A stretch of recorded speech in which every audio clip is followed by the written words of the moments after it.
When Alex woke up that night, he instantly knew, someone was in the house. There were no footsteps, no creaking floorboards, only a faint, deliberately restrained crackling, like nails scratching wood from the inside of the wall. He lay in the dark, listening, and felt cold sliding down his spine. The room smelled musty, damp, like a rag left to rot in the corner. He lived alone, in a rented house at the base of San Lorenzo Hill, about 30 miles from Santa Cruz. An old 1950s house, leaning slightly toward the ravine where, at night, the air grew wet and the coyotes howled. Alex had moved there a month ago, after the divorce, after quitting his job as an engineer in San Jose. He needed a place where he could be alone.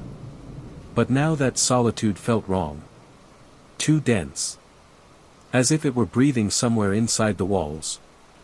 He switched on the desk lamp, the yellow light blinked, and the sound stopped instantly. Alex walked to the wall and pressed his palm against it. The wood felt slightly warm. As if someone had just pulled their hand away from the other side. He stepped back, exhaled hoarsely, and opened the window, letting in the damp night air. From the hill came the whisper of grass, and far away, a lonely truck rumbled down the road. Nothing unusual. But then the crackling returned, sharp, like a fingernail scraping plaster. 1 second, then another. Alex pressed his ear against the wall. There were whispers. Very quiet, someone trying to pronounce his name with a mouth that didn't quite know how to move. He jerked away. Grabbed his phone, started recording, then listened. Nothing. Just breathing and background noise. Alex didn't sleep until morning. The coffee in his cup went cold as he sat by the window, watching fog drift off the hills. The house looked empty. But he knew, this silence had something inside it. In the morning, Alex tried to convince himself it was just exhaustion. He hadn't slept much in weeks, too many late nights scrolling through old messages with his ex-wife, too much coffee. But when he came down to the kitchen, he noticed that the chair by the window had moved. Just a few inches, nothing major, but Alex remembered leaving it flush with the table. He stared at the legs of the chair, then at the floor. A scratch mark ran along the old parquet, fresh and pale, as if someone had pushed the furniture with their foot. He stood there for a long time, that sick realization settling in, things in the house moved while he slept. During the day, he drove into town, bought groceries, stopped by the car wash. Everything felt normal, sunlight, the smell of gasoline, seagulls crying over the bay. But the moment he returned home, something tightened in the air. The light in the hallway was dimmer than in the morning. The air smelled not of dust but of something organic, like wet soil. He walked from room to room, turned on the radio, just to drown out the feeling that something inside the walls was watching him. In one of the rooms, the static on the radio shifted, and for an instant, he heard a phrase buried in the noise. "Don't let it out." Alex turned the volume down fast. Checked the frequency, just a regular station. Everything fine. He switched it off and went to the kitchen. There, on the windowsill, stood a mug. He didn't remember leaving it there. Inside was a dark liquid with a thick, greasy surface. He poured it into the sink. The smell, bitter, metallic. Uncomfortably familiar, like rust mixed with blood. By evening, the strange sensations grew stronger. If he stood in the hallway between the living room and the bedroom, he could hear a subtle rhythm, like breathing, perfectly mirroring his own. He held his breath. The rhythm continued. He took a step, and the sound took one too, just half a second behind. Later, lying in bed, he realized something horrifying: the house was studying him. Every habit, every movement, signals it was learning to repeat. And if he did something different, the house reacted. He checked his phone recordings, silence. No creaks, no whispers. Except for one short fragment, recorded while he slept. A second of nothing. Then a quiet, male voice whispering, "Yes." And a click. On the third night, Alex woke up to the sound of someone breathing beside his bed.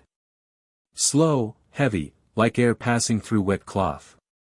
He froze, eyes closed, and realized the breathing was matching his own. He inhaled, and the other breath followed. He exhaled, and the shadow exhaled too, a second later, slightly out of sync. He snapped on the lamp. The room was empty. But there, on the sheet beside the pillow, was a depression, as if someone had just been sitting there. He didn't sleep again. At dawn he went outside to get some air. The grass was damp, and across it ran a line of bare footprints. Small. Child-sized. Leading from the back wall of the house toward the ravine. He circled the house, and stopped dead. On the outer wall near the bedroom, handprints had seeped through the paint from inside. Small ones, like a child's, but not pink, grayish-yellow, made of something like dust or mold. He touched one with his finger, the print crumbled like dry skin. He tried calling the landlord, but no answer. The voicemail was a woman's voice saying, "The number you are trying to reach is temporarily unavailable." Alex realized he didn't even know who had rented him the house. That evening, the sounds came back. This time, from the electrical outlet. When he pressed his ear to it, he heard a faint, trembling voice, mechanical, distorted, like someone trying to speak through a buried wire. Alex. He jerked back, threw the screwdriver he was holding at the wall. The metal rang out, and the static stopped. But behind it came a soft laugh. A child's laugh. Stuttering. By midnight he couldn't stand it. He grabbed a flashlight and went down to the basement, the one place he hadn't dared to enter before. The smell hit him, damp earth, rust, decay. The beam of the flashlight caught scraps of old photographs, faces blurred with age, but every picture showed the same house, in different seasons. And in some of them, in the bedroom window, there was a silhouette of a man standing by the wall, and Alex realized it was his own figure. He picked up one of the photos. On the back, written in pencil. "The house listens. Don't answer." Alex looked up. From the darkness of the basement came his own voice. "You will, though." After that night, Alex barely slept. He stopped opening the windows, he was sure the drafts were whispering his name. He took down all the mirrors, because his reflection lagged, his lips moved, but the reflection said different words. He started keeping a journal, to at least tell days from nights. But the pages changed. Entries he didn't remember writing appeared between the lines, in his handwriting, only shakier, more desperate. "You've been here before. Don't leave. The house is learning." He checked the rental papers again, there was no landlord's signature. Just a mailing address with no name, and when he drove there, he found an empty construction site. The workers told him the house on San Lorenzo Hill had been abandoned for over 20 years. When he returned, the sun was setting, and the house looked different, as if it had sagged inward. On the steps sat his mug, the same one he'd shattered that morning. Only now it was whole, unbroken. He picked it up, and inside, a murky reflection trembled, his own face, but with eyes opened wider than they should be. That night he heard footsteps in the attic. Slow. Deliberate. He grabbed the flashlight, climbed the ladder.